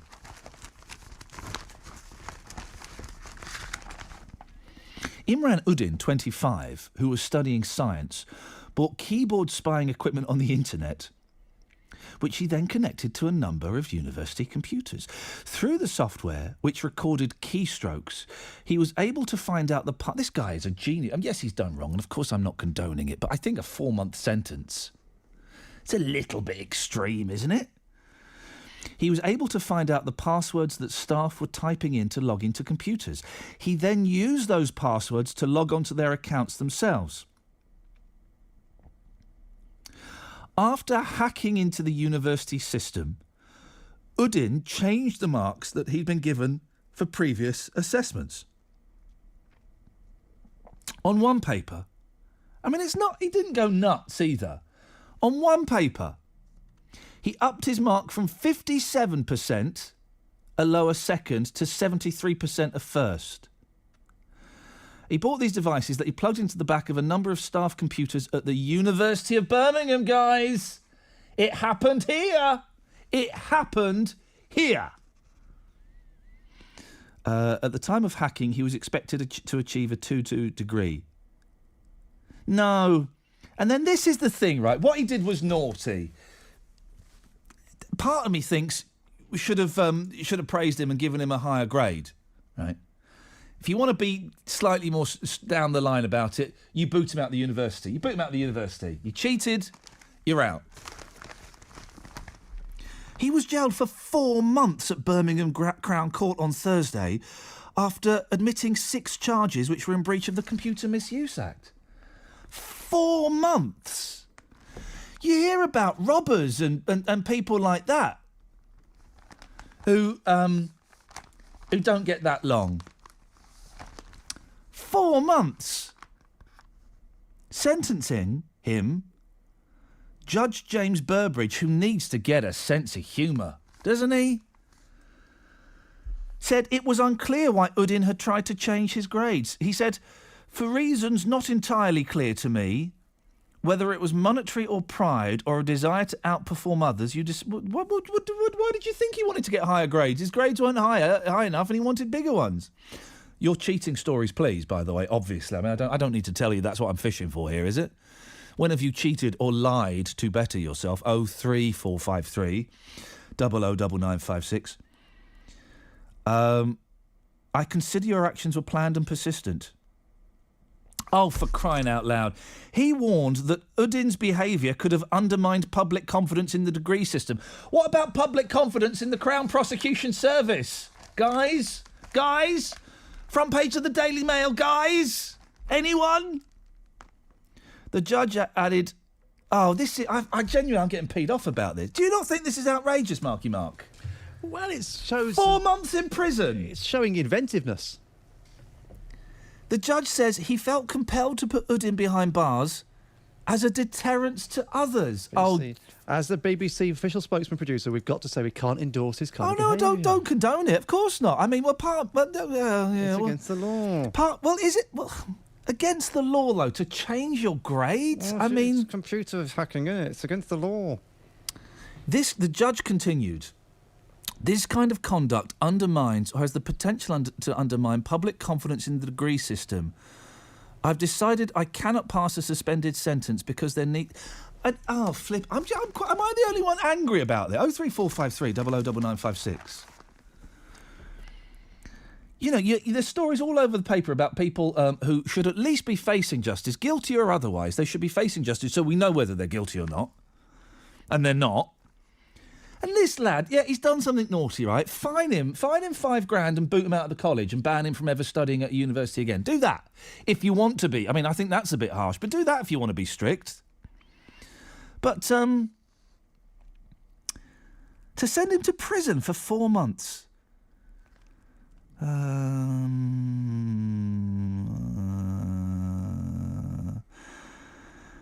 It's very unlikely any other university will touch him after this. This is not a case where he was hopelessly failing. I just think that's a little bit sad. Don't you think that's a little bit sad? I think that's a little bit sad. 03453 009956 is the telephone number should you wish to give us a call. By the way, it's winter. You know, you thought it was... I'm really confused at the moment as to what I should be wearing. I'm wearing a scarf. We will have to go out for a meeting with... I would say second boss. Second boss yesterday. Second boss. Not boss, second boss. And I was wearing a scarf. She laughed at me for wearing a scarf. And I said, you wait till we get outside, second boss. You wait till we get outside. And there was a harsh wind. There was a cold wind, what blew. But I was in London the other day, and I hate London. Oh, I flippin' hate it. And I was wearing a scarf, and it was boiling. And I thought, I'm not going to take this scarf off, because the temperature... This is genuinely my thinking. I'm not going to take the scarf off because the temperature might change. That was my thinking. That was what I thought. The temperature didn't change, and instead, I was absolutely boiling. Boiling, of all things. Anyway, winter's coming. It's going to be cold, guys. It's going to be cold. Are you ready for it? Tomorrow, -2. Monday, -2, -1. If you thought the sun had settled in for the summer, look away now, because thunderstorms, icy winds, and here it comes, guys, even snow are going to chill you to the bone. Snow. Recent warm conditions will make way for Arctic winds, bringing hail, frost and some snowfalls. Good. I don't know how to function in the heat. In the cold, I know what to do. Put on another layer and move. 03453 009956.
The Who. I love it.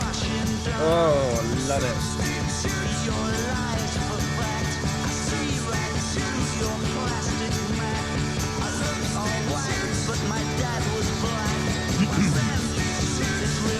It's The Who.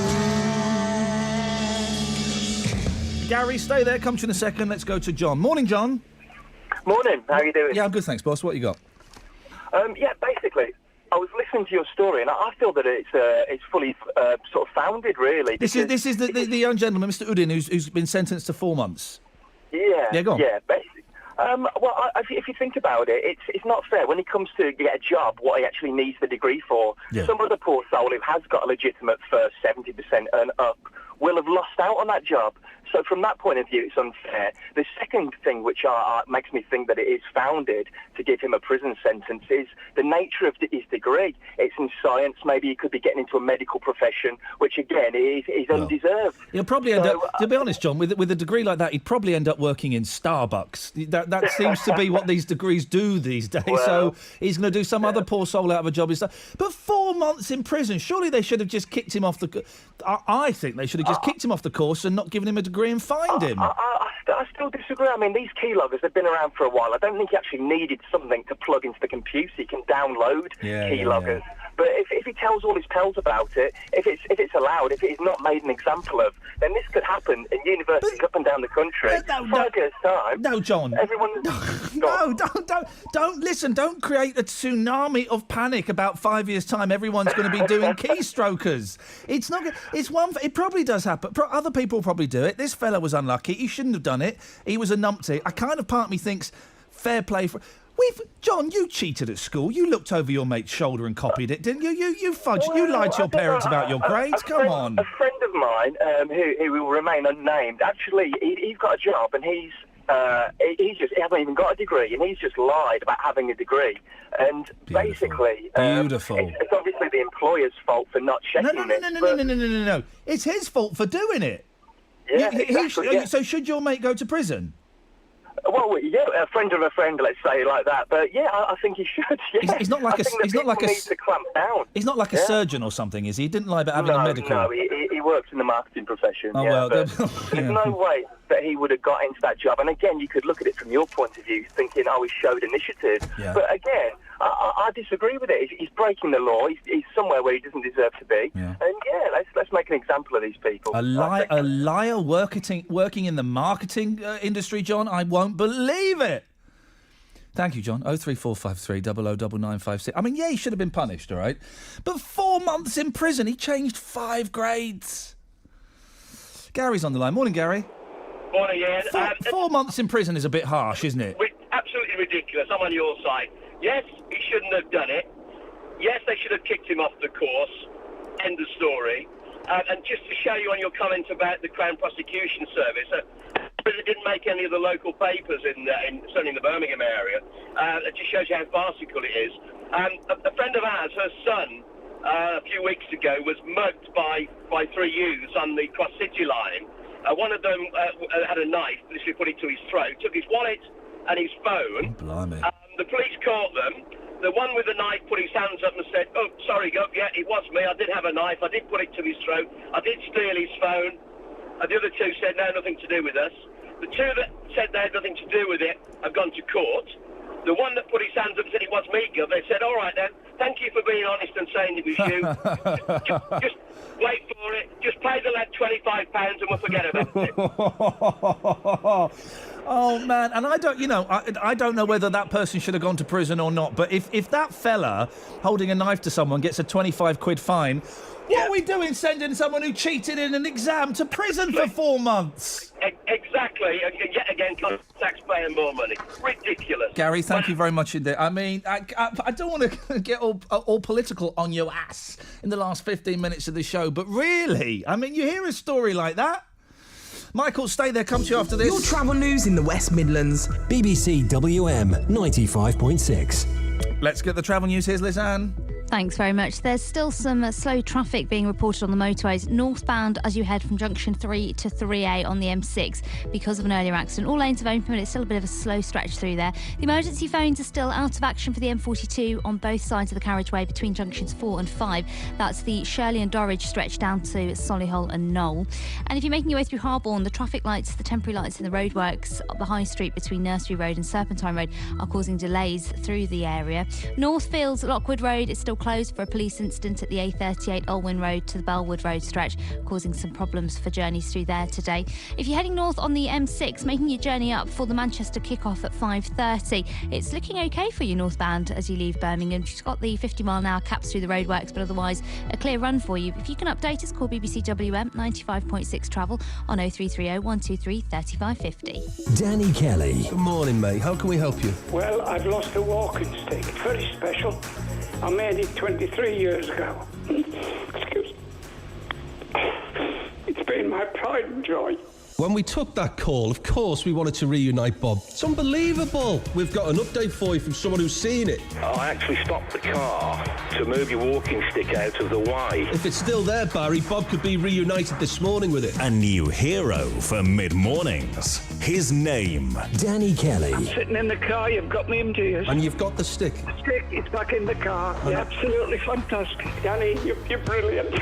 Weekdays from 9. On BBC WM 95.6. Saturdays with Iain Lee. On BBC WM 95.6. Come on, Your guys. voice in the West Midlands. All he did, I mean, what he did was naughty. He got the passwords to the college computers, the University of Birmingham. And he hacked into the computers and he upped his grades on 5 papers. I mean, for 4 months in prison? 4 months in prison? For that? Oh, dude, come on. Michael's on the line. Morning, Michael. Morning, Ian. 4 months in prison. That's outrageous, isn't it? Ridiculous. If you think, back when I left school back in the early 80s, at least probably half of my friends probably lied on application forms about A-level grades and whether they got a B or C. You know, I reckon half of them would have done time if this is the case. Everybody has lied on their CV in one way or another. Everybody has. Absolutely. To get 4 months, you just can't believe it. You really can't believe it. There are so many. I mean, I know they're not really comparable, but I'm still going to compare them. There are so many. You've got Lord Janner. You've got HSBC throwing a hissy fit because the regulation is going to get tighter, and you've got this lad who's got 4 months of. He cheated on his grades. That's all he did. If you take the banks into the equation and the amount of lies they've told over the last 5 to 10 years, and I don't think I've heard of any single one of them that they seem to be doing any time. Michael, thank you very much indeed. Yeah, how many bankers went to prison? Not that many. How many lives has this lad, Imran Uddin, affected? He's affected his and he's embarrassed his family. That's it, really. Jim's on the line. Morning, Jim. Hello, I agree with it. Ian, I agree with him going to being sentenced for 4 months. He won't go to prison for 4 months, will he? But I agree that the full force of the law should have been used against him. Yeah.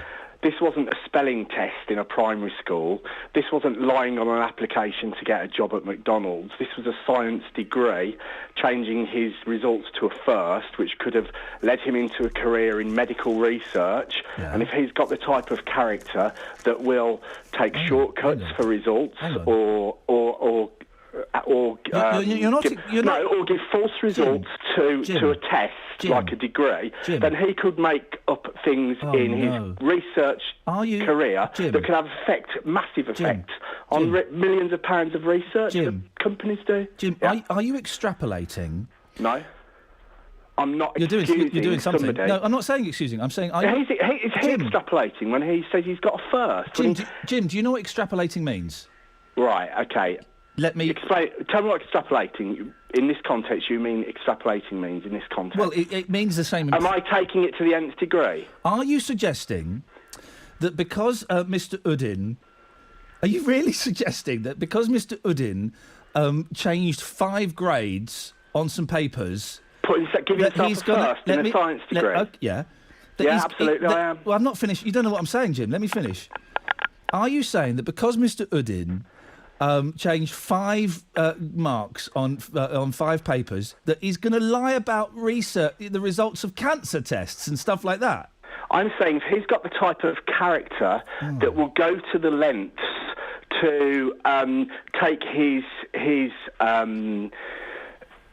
lecturers' passwords to break into their results for the true results of his examination, then yes, it's in his character to falsify results, and that risk cannot be taken in the same risk that when somebody walks around the streets with a knife, that's a crime as much. That's a crime, even though they haven't stabbed anybody. Absolutely. If his How character are you comparing this to someone that's got a knife? This is crazy. No, Jim. it's not comparing it to somebody who's cheated on a spelling test at the age of 5 or whatever. He's changed a science degree to a first. Jim, he's upped his grades a little bit. You can't send him to prison for. You can't say. You can't. Jim, you can't say. You can't extrapolate from that. And I do suggest you look up the word because it's a good word. No, I understand what extrapolates means in this context. You can't. You can't, Jim. Come here. Give me a hug. You can't say. Jim, give me a hug. You can't say that it is the same as cheating or lying on to get.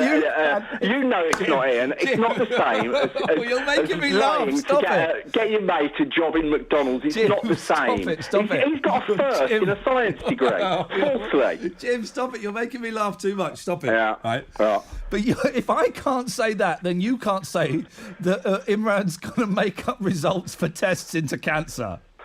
You can't Why say. can't I? Well, why can't I say what I said? I'm saying that his character has shown that he's prepared to falsify results. And if you've got a medical first degree, then you're highly likely to go into clinical research. Highly likely with a first. I'm getting Am I being rude to you, Jim? No, the type of people that I want doing my clinical research for my society are people that are honest, trustworthy, You're right. and can and let us have true results to test. Jim, can I ask you? Do you think I'm being rude to you? No. Okay, because Chris has emailed in and he says that I'm being rude to you. Well, I think you're being a bit rude, but I'm not going to extrapolate and pretend that makes you a bad person. You're a good sport, Jim. I appreciate your call. Thank you, mate. Ta-ra. Ta-ta. Here we go. Chris has emailed in. Stop being rude to the callers. Come on, guys. We're having a little bit of a... We're sparring. We're waking up our brains just before Daz puts them back to sleep again at midday. That's what we're doing. We're waking up our brains. It's brain sport. Andy's on the line. Morning, Andy. Good morning, Ian. I enjoyed. Jim made me laugh so much. Right. What have you got for us? Well, listen, you've woken up my brain today. Good. That's what it's all about. Your discussion, rude or not, is really important. That student was definitely in the wrong doing what he did. He shouldn't have done that, and there's all sorts of reasons why that's justice that is happening. However, it's really important against the question you asked about all these guys, the really wealthy guys complaining about, all the accountability or lack of accountability. Right now, at this moment, there are British companies that produce the examinations that people take in universities and schools, etc., and particularly are selling millions of pounds worth of that in America, and they're being opposed by hundreds of thousands of American parents and students who are withdrawing their kids from the tests. So there is an allegation which is being investigated that those companies are hacking into students' emails to try and actually double guess how the protests are going to go. And that is the subject of inquiries of a major level in America and is causing hundreds of thousands of people to actually question the whole examination process. The guy you had on just then, who was talking about, we behave honourably, this bloke cheated, I don't trust anybody who cheats. He needs to be aware that the question you asked at the beginning, this place is full of managers, leaders, very, very wealthy people who are busy cheating on all of us. Okay, Andy, listen, I'm going to move on. Well, you didn't mention any companies, so we're okay there, but the allegations, I don't know. I shall look at that story in the week, Andy. Thank you very much, and thank you for treading around that carefully. I just want to squeeze Mark in. Morning, Mark. Morning, Danny. Sorry? Danny, I think it's absolutely... Hi, can you hear me? Yes, I can, Mark. I think this is absolutely ridiculous. Hang on, Mark, who did you say good morning to? Sorry, was it Danny? Did I say Danny? Jim? Mark? Hello? Steve? Is it Steve? Eloise? Very sorry. Who is this? Mark. Okay. And who am I? I've totally forgot, but I thought it was Danny, but it's obviously not. Danny's a Scouser. People call me I'm not a Cockney, but I'm not a Scouser. I'm very sorry, but go on. What is your name? Have a guess. I don't know. Honest to God, I don't know. I just put it on, and it's normally Danny I speak to. It don't matter, Mark. It's Ian. Go on. Well, you got 30 seconds. Sorry, Ian. That's right, fella. I went to Birmingham University. I'm not going to say what I did. I cheated. I actually got thrown out because I was not meant to retake those exams, but I passed anyway. And they kind of gave me a rap on the knuckles. The only thing that happened to this guy is the poor lad's got caught. I doubt he would have gone down the route of medical science like that other chap was saying and tampering with results or whatnot. He would have had to been pretty desperate to do what he did. And there's thousands of students every year that cheat. The only thing that put them all in prison, Mark. Let's lock them all up. We're paying for him to be inside now. They should have just given him a rap on his knuckles. He's been excluded. He's not going to get his degree. That's bad enough. To pay for taxpayers to pay for money for him to be inside now. It's an absolute joke. Mark, it's a good call. Danny Kelly. Never mention Danny Kelly on your show again. Thank you. That's the rule. We know the rule.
Never mention Danny Kelly on your show again.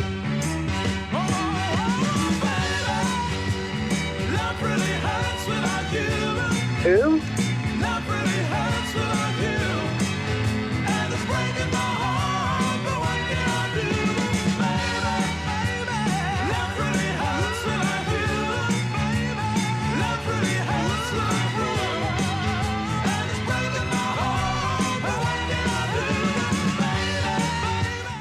Nick, you've missed the show. We finished. Is that Dan? No, Danny's on in the week, for crying out loud. Deary me. Thank you, everyone who called. If you want to send me an email in the week, you can do ian.lee@bbc.co.uk. Just a reminder, guys, for goodness sakes, I spell Ian the correct way. I-A-I-N. I mean, I know it's not. It's one of the. We'll do dull names next week. It's one of the dullest names of all time. I've got to try and make it as sexy as possible, haven't I? So I had to whack an extra I in there. On FM, Freeview, digital radio, and online. Your voice in the West Midlands. BBC WM 95.6. Daz is up next. Be gentle with him. He's a He's a simple soul. But before that, here's the news with Phil Churm. Crowds of people have attended a memorial service in Birmingham city centre to mark the 100th anniversary of the Battle of Gallipoli. More than 130,000 people lost their lives in the First World War battle. The event was held in Centenary Square and the Lord Mayor attended for a wreath-laying service at the Hall of Memory. And these people told BBC WM why they were there. People have given their lives for our country and for what we have today, and I think it's important we remember the sacrifice that those gave, and those at Gallipoli particularly is a crucial battle of the First World War, so we should remember that. I think it's important because many people have lost their lives, and it's very moving. I'm here for my grandfather and two great-uncles who were with the Royal Marine Light Infantry at Gallipoli. It's just 2 generations away. It's just so close still. So it's very moving just to be here to say thank you to Birmingham for remembering. A powerful earthquake in Nepal has killed more than 100 people, with the latest police estimate suggesting more than 400 have died. The quake, with a magnitude of 7.9, struck near the capital city, Kathmandu, and many buildings in the city collapsed. Officials in India say 20 people were also killed there.